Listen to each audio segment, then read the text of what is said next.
eu queria de início ler apenas esse verso, 1 Timóteo capítulo 6, o verso 10. Vamos lá, juntos?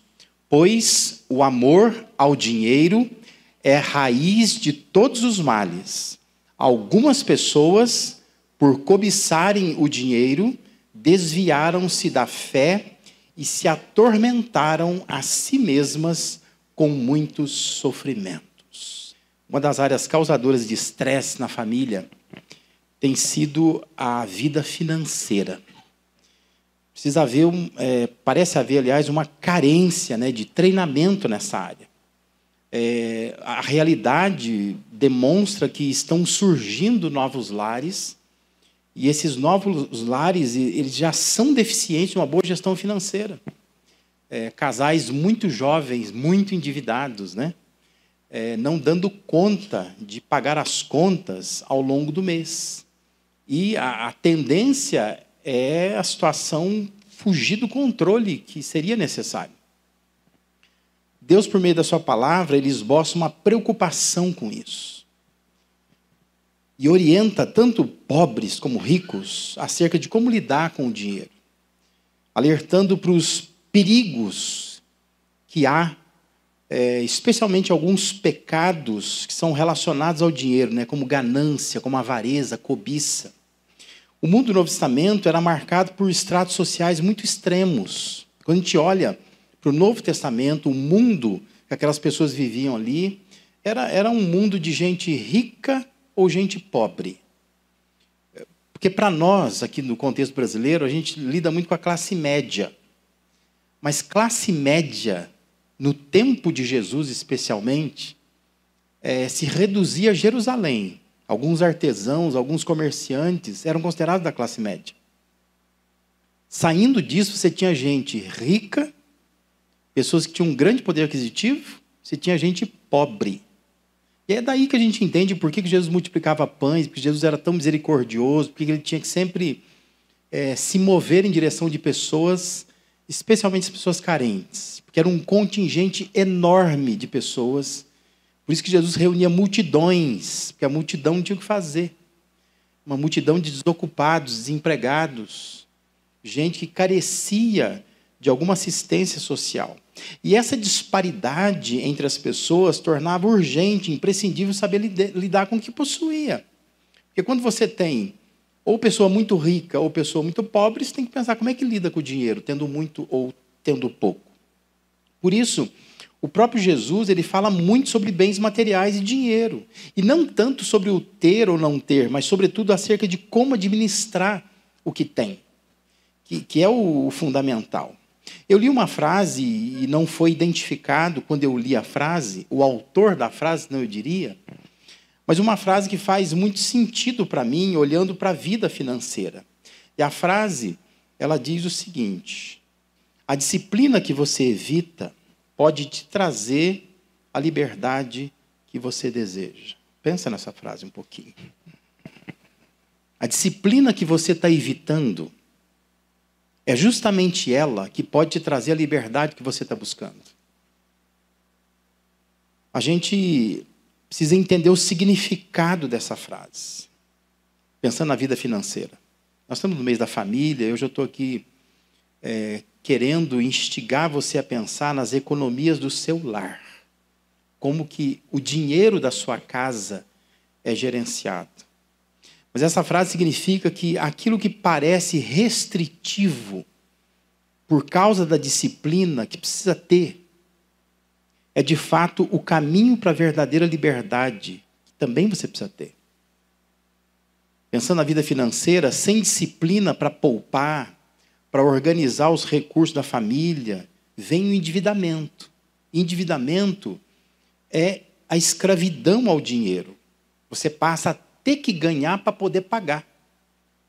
É diferente de ganhar para usufruir.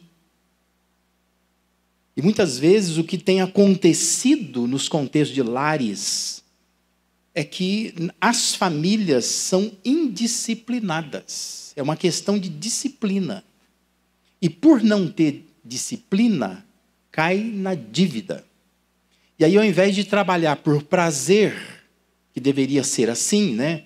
Trabalho porque gosto do que eu trabalho, e o trabalho ainda me dá um ganho mensal e eu posso, então, com este ganho, viver, fazer algumas coisas, a gente passa a trabalhar por obrigação, como um peso. E com a fúria que a gente tem no trabalho de eu preciso ganhar de todo jeito, porque eu tenho contas a pagar.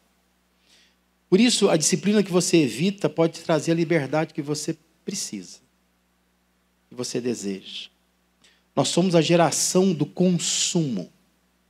Vou falar alguns nomes e você vai se associar com isso, eu tenho certeza. Mercado Livre, Shopee, Shein, Temu e por aí vai. Aplicativos que você pode ter no seu celular, que a toda hora diz que alguma coisa baixou de preço. E está te instigando a consumir. E se você pesquisa sobre qualquer coisa em uma dessas plataformas, desses aplicativos, eles passam a te perseguir até que você compre.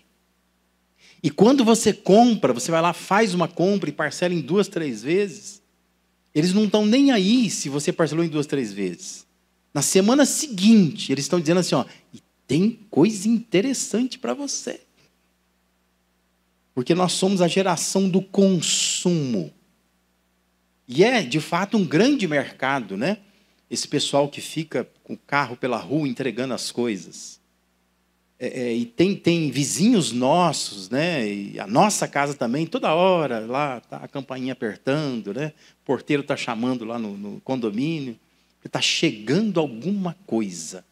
Que a gente está vivendo um tempo de autoconsumo. Nós estamos consumindo muitas coisas, compramos muitas coisas, aproveitamos promoções, a gente vai, de uma forma indisciplinada. Por isso que a disciplina que você evita, né? Fala, não, mas eu gosto de viver assim, eu dou um jeitinho, né? Se o cartão estourar, eu pego um outro, porque também esse pessoal oferece cartão, né? Você pode pegar com eles mesmo um cartão para você comprar através deles mesmo, para ficar devendo para eles mesmo, que você comprou deles, né? E pagar com a ajuda deles, para dever mais para eles. Mas essa disciplina que você evita tanto, pode trazer a liberdade que você tanto deseja. Você está descolado disso e ter recurso, de fato, para comprar aquilo que realmente você precisa. Então, a pergunta é, o que é necessário para uma vida financeira disciplinada? Eu quero observar esse texto de 1 Timóteo e te levar a pensar em 3 itens aqui que nos ajudam para ter uma vida financeira disciplinada. Primeira coisa é o contentamento. Versículos 6 a 8 dizem assim, de fato, a piedade com contentamento é grande fonte de lucro, pois nada trouxemos para esse mundo e dele nada podemos levar. Por isso, tendo o que comer e com que vestir-nos, estejamos com isso satisfeitos. Algumas versões dizem contentes. Falta de disciplina na vida financeira pode ser sinal de insatisfação, ausência de contentamento. Muitos são escravos da insatisfação. E não há dinheiro que pague, que supra um coração descontente. Ele nunca vai suprir, nunca vai ser suficiente.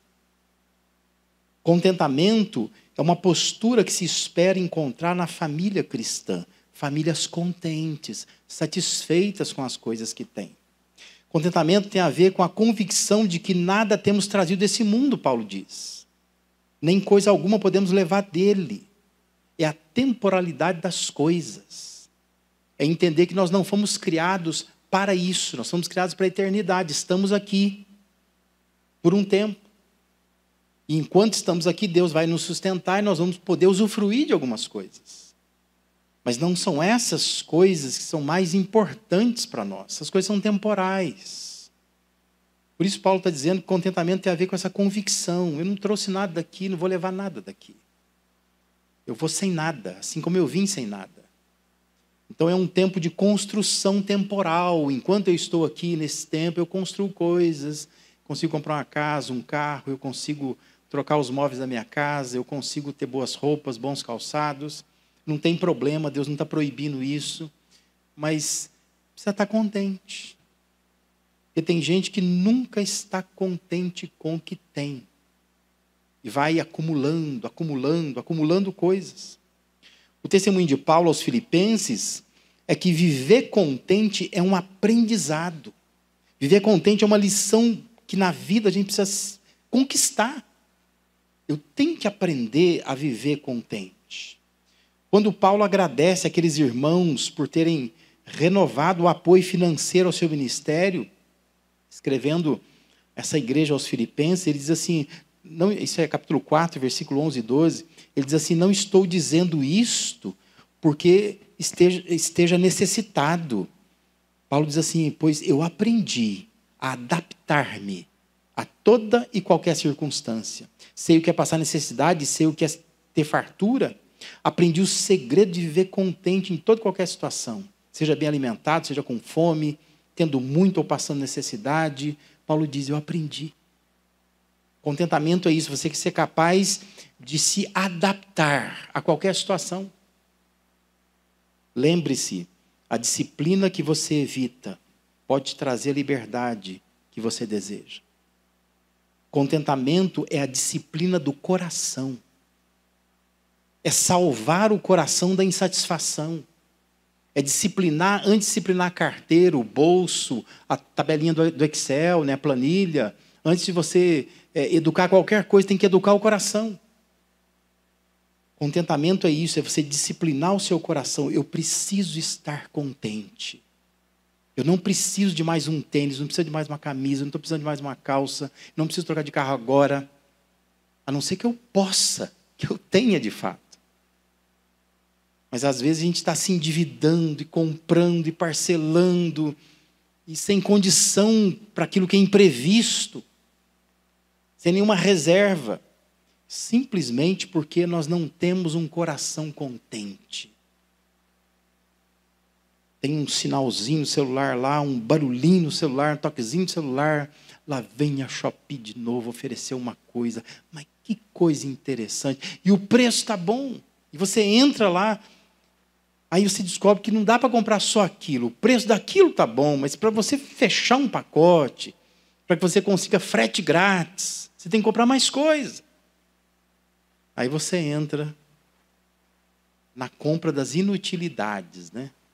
Uma hora eu preciso, já vou aproveitar. Você não consegue entender que o que teria que ser disciplinado é o seu coração. É um coração descontente, insatisfeito, precisa ser salvo. E fica buscando cada vez mais satisfação em coisas que são temporais. Não é isso que traz real satisfação para nós. O que é necessário para uma vida financeira disciplinada? Em segundo lugar, necessário controle.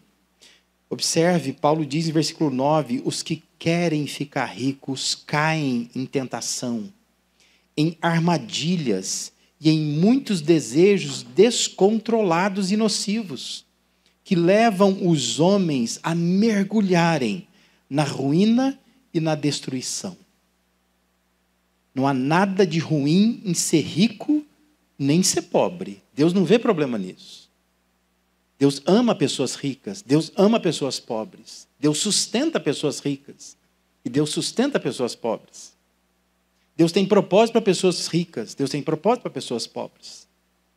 Ruim no olhar de Deus é querer ser rico, sendo rico ou sendo pobre. Esse que é o problema. Por isso que Paulo está dizendo, os que querem ficar ricos caem em tentação. Porque tem rico querendo ficar rico. Ele já é rico, mas ele quer ficar rico ainda mais. E tem pobre querendo ficar rico também. Tem ninguém querendo ser pobre. Está todo mundo querendo ser rico. E o problema não é ser pobre ou ser rico, o problema é querer ser. Porque esse desejo vai levar a desejos que Paulo diz descontrolados. Vai levar a uma falta de controle. E Paulo diz que isso vai te mergulhar na ruína, na destruição. O desejo de ser rico não é algo apropriado ao cristão. Porque se torna um laço. Aquela versão Almeida, Revista Corrigida, traduz assim: é um laço que leva o cristão a um estilo de vida totalmente o inverso daquilo que Deus requer dele. Observe a carga negativa que há no texto. O texto fala de tentação, cilada, muitas concupiscências insensatas, perniciosas, ruína, perdição. É tudo de ruim que tem nesse mundo do querer ficar rico. Você vai atropelar muita gente, vai fazer muita bobagem para chegar lá. Controle envolve fazer pelo menos 3 distinções. A primeira distinção é entre aquilo que é desejo e aquilo que é necessidade. Trocar o carro, trocar uma geladeira, trocar o sofá de casa, pode ser apenas um desejo. Gostaria, não é? Estou lá com o meu carro, mas gostaria de trocar meu carro. Pode ser um desejo. Quero trocar a geladeira, porque agora, antigamente a geladeira tinha uma porta só. Aí você tinha que comprar a geladeira e o freezer. Aí depois inventaram a geladeira, que aí ela tem 2 portas. Tem um freezer em cima, geladeira embaixo. Aí depois veio a invertida, né? Então assim, a geladeira em cima, o freezer embaixo. Aí tem 2 portas. E aí fica um para um lado, outro para o outro. E às vezes a gente vai vendo isso e fala, eu quero trocar. Quero trocar, porque em casa lá tem um espaço maior, tem uma geladeira maior. Isso é desejo, não tem nada de errado em você ter desejo. Até um sofá, antigamente o sofá era para sentar, agora o sofá é para dormir. Então você puxa, vira uma cama. Então começa a mudar a tendência e fala, eu quero mudar. Muda a cor, né? Muda o estilo, muda tecido. Então a gente vai indo atrás. É desejo. Quer trocar? Troque. Mas isso é diferente de necessidade. Necessidade é comida, é saúde, é água, é luz. Isso é necessidade. E às vezes a gente confunde desejo com necessidade. Eu preciso trocar o meu sofá. Você não precisa, você quer. Se você puder, troca, não tem problema nenhum. Mas a questão é, não sacrifique aquilo que é necessidade. Tem gente que está comendo mal, mas está sentadão num sofá chique. Isso não é um bom controle da vida financeira. Nós precisamos ter controle. E controle envolve você fazer uma distinção entre desejo e necessidade. Tem desejos, tem necessidade. Necessidade é aquilo que é necessário. É fundamental. Eu preciso investir nisso.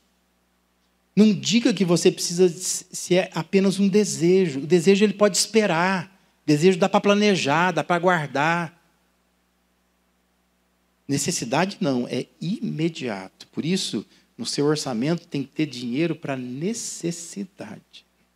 E o nosso problema o nosso orçamento está consumido pelos nossos desejos, está faltando para as nossas necessidades.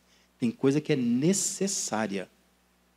Eu não posso deixar faltar isso. Quem tem criança pequena, sabe que criança precisa de médico, de remédio, precisa de alimento, precisa de cuidado. Então é bom você olhar para o orçamento e reparar, meu orçamento está consumido por desejos. Eu estou sendo negligente nas necessidades. Isso tem a ver com falta de controle. Tem que controlar melhor isso. Você está caindo numa ruína. Já já você vai ter que dar o filho para alguém criar. Porque você não vai conseguir nem criar o filho. E você começa a pensar só em desejos, não pensa nas necessidades. Outra distinção a se fazer é entre investimento e conquista. Investimento é uma casa, um apartamento, um carro, um terreno que dificilmente você vai ter condição de comprar à vista. Então eu vou investir. Vou lá no banco, vou conversar com a pessoa do banco, vou verificar as possibilidades, vou ver quanto tem que dar de entrada, vou ver a taxa de juros, vou ver as prestações se cabem no meu bolso e vou então fechar um negócio. Vou fazer um investimento. Vou comprar alguma coisa. Conquistas são coisas como uma TV, uma geladeira, um laptop, que dá para juntar com calma um dinheiro e esperar a melhor oportunidade para comprar.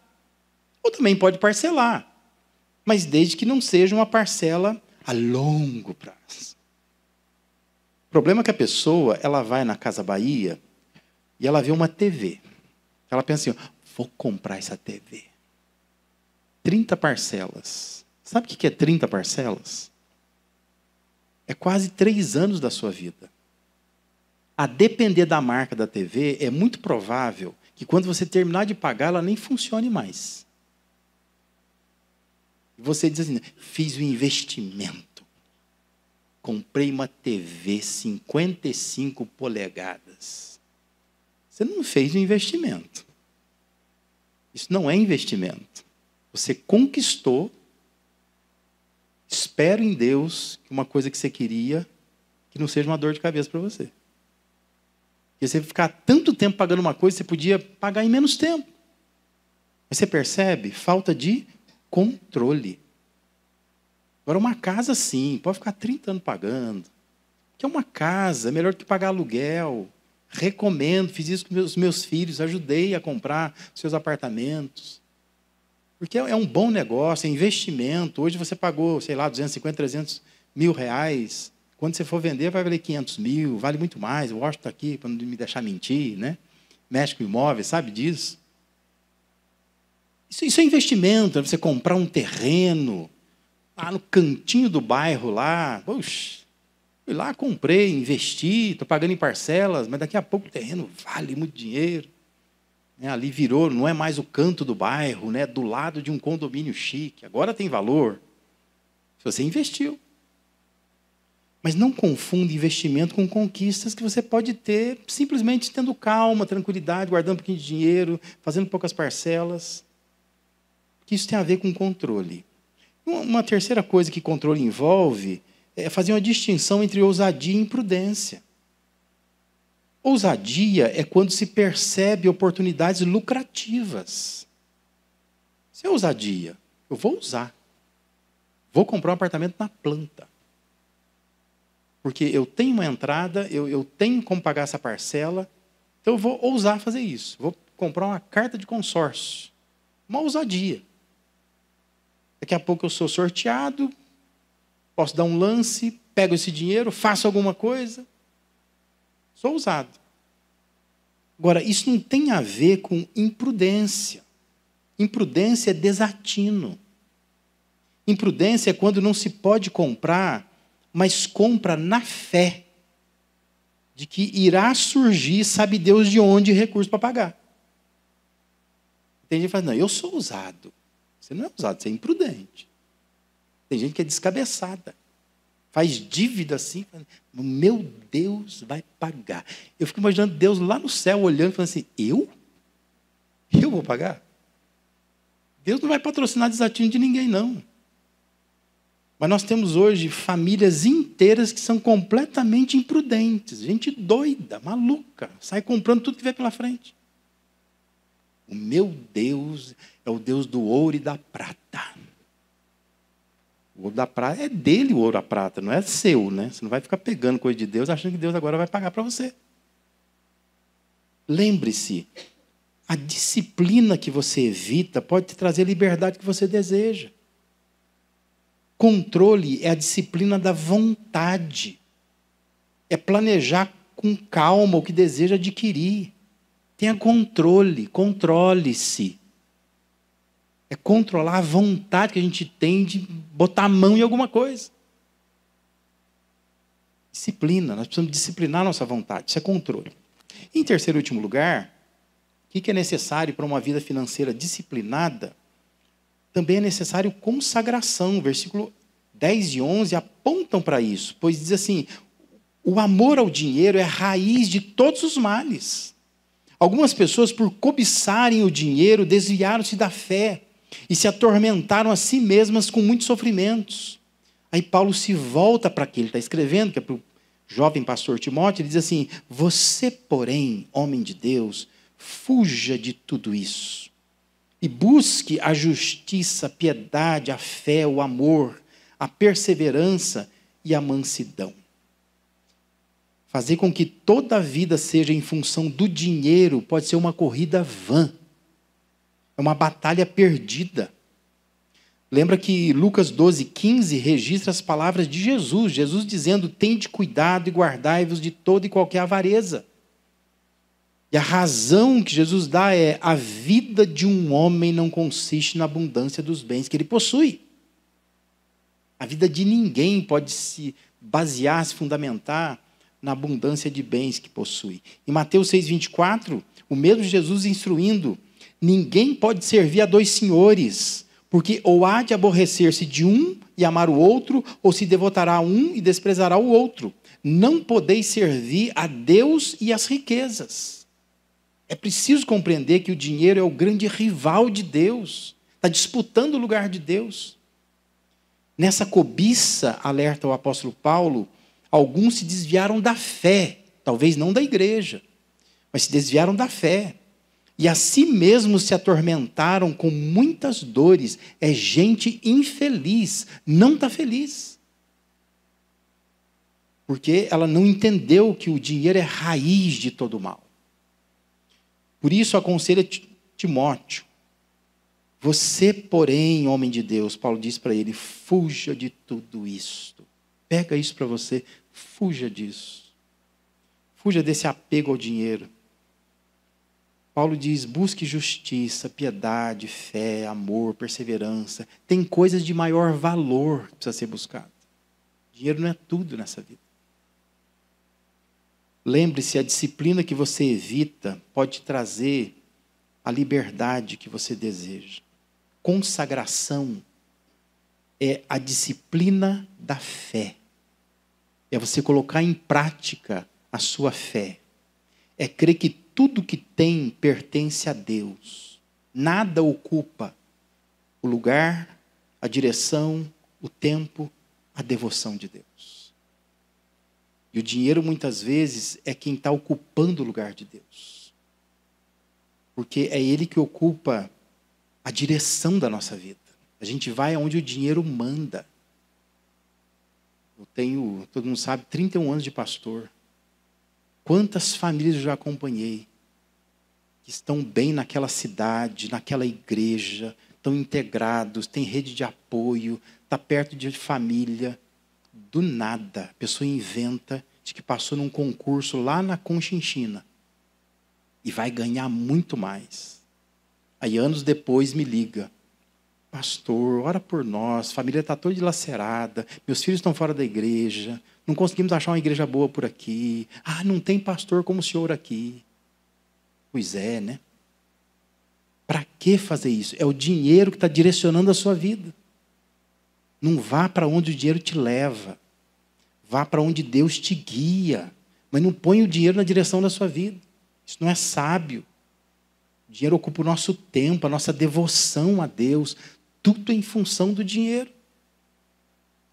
Isso não é consagração. Por isso, consagre a sua vida financeira nas mãos do Senhor. Deus, a minha vida financeira, dinheiro da minha família, tem que estar nas mãos do Senhor. Por isso eu quero concluir aqui deixando 2 conselhos para você. O primeiro conselho é, antes de pensar em ganhar mais, planeje como você vai administrar melhor o que você já tem. Provérbio 17:16 diz assim, de que serviria o dinheiro na mão do insensato para comprar sabedoria, visto que não tem entendimento? O que serve, né? O que adianta ter dinheiro na mão, você põe dinheiro na mão do insensato, diz para ele assim, ó, eu quero que você compre sabedoria, mas ele não tem entendimento. Quem não tem entendimento não compra sabedoria nunca. Então, antes de você pensar em ganhar mais, que eu sei que às vezes é objeto da sua oração, semanalmente, Deus, eu preciso ganhar mais. Abre uma nova porta de emprego. Toca no coração do meu patrão, para que ele aumente o meu salário. E a gente sempre pensa, eu preciso ganhar mais, eu tenho que aumentar minha renda. Antes de ganhar mais, planeje como você vai administrar melhor o que você já tem. Eu vou além disso, eu te digo que Deus nunca te dará mais se você não administrar bem o que Ele já te deu. Nunca. Existe um princípio na Bíblia. Se você for fiel no pouco, eu te coloco sobre o muito. Mas essa conversa, sabe? Deus, o Senhor sabe como eu ganho pouco. E é por isso que eu não faço isso. Isso não convence a Deus. Deus não vai te dar mais enquanto você não administrar melhor o que Ele já te deu. Cuida do que Ele te deu. E Ele vai te dar mais com certeza. Administra bem o que você tem. Deus vai te colocar em lugares melhores. Vai te fazer ganhar um pouco mais. Segundo conselho que eu queria te dar, como declara o Provérbio 3,9, honra ao Senhor com os teus bens, com as primícias de toda a tua renda. Como afirma o Salmo 24,1, a terra e tudo que nela há são do Senhor. O mundo e todos os seus habitantes pertencem ao Senhor. Você está na terra de Deus, usufruindo dos bens de Deus. Por isso, honre a Deus. Procure ser fiel nos seus dízimos. Procure ser generoso em suas ofertas. Quando perguntam assim, Deus pede que a gente dê 10%? Não, Deus não pede. Deus pede que você dê tudo. Tudo. Por isso que não é dar o dízimo, não é pagar o dízimo. Não use erroneamente essas expressões. É devolver. Devolva para Deus 10%. Porque Deus está te dando tudo. Tudo. Na verdade, não deveria devolver tudo. Deus está dizendo assim, você pode ficar com 90%, mas devolve 10% para mim. Contribuir com a obra de Deus não começa no dinheiro, mas na atitude do crente. Não começa no bolso, mas no coração. Não é na carteira, é na visão do reino de Deus. Desenvolva um coração grato. Lembre-se do que diz Provérbios 28:20. O fiel será ricamente abençoado, mas quem tenta enriquecer-se depressa não ficará sem castigo. Honra o Senhor com os teus bens. Ensina os seus filhos, a sua família. Honra a Deus com os bens. Possuir dinheiro é sempre bom, mas ser possuído pelo dinheiro é um desastre. Domine os recursos, não seja dominado por eles. Nosso problema é que os recursos nos dominam, nos direcionam, nos dividem. Faz a gente fazer o que Deus não quer que a gente faça. Então entenda, uma família provedora é aquela que experimenta liberdade financeira. Liberdade conquistada à base de disciplina. Disciplina envolve contentamento. É a disciplina do coração. Disciplina o teu coração. Envolve controle. É a disciplina da vontade. Discipline a tua vontade. E envolve consagração, que é a disciplina da fé. Discipline a tua fé. Se consagra. Coloque diante de Deus a sua vida financeira. Confia que é Ele quem te sustenta. Deus te chama nesta manhã para sair deste lugar com uma visão radicalmente transformada acerca de como deve lidar com o dinheiro na sua casa. Lembre-se, a disciplina que você evita pode te trazer a liberdade que você deseja. Discipline-se. Procure ser contente. Procure ser controlado. Procure ser consagrado. Quando você faz isso na vida financeira, Deus vai te abençoar, eu tenho certeza. A Bíblia tem orientação suficiente para a nossa vida financeira. Aliás, a Bíblia tem tudo que nós precisamos para a nossa vida. E às vezes nós desperdiçamos o nosso tempo lendo tanto romance, tanta coisa por aí, tanta rede social, e deixamos de ler a palavra de Deus, que nos dá orientação segura, suficiente, eficiente para as nossas vidas. Amém?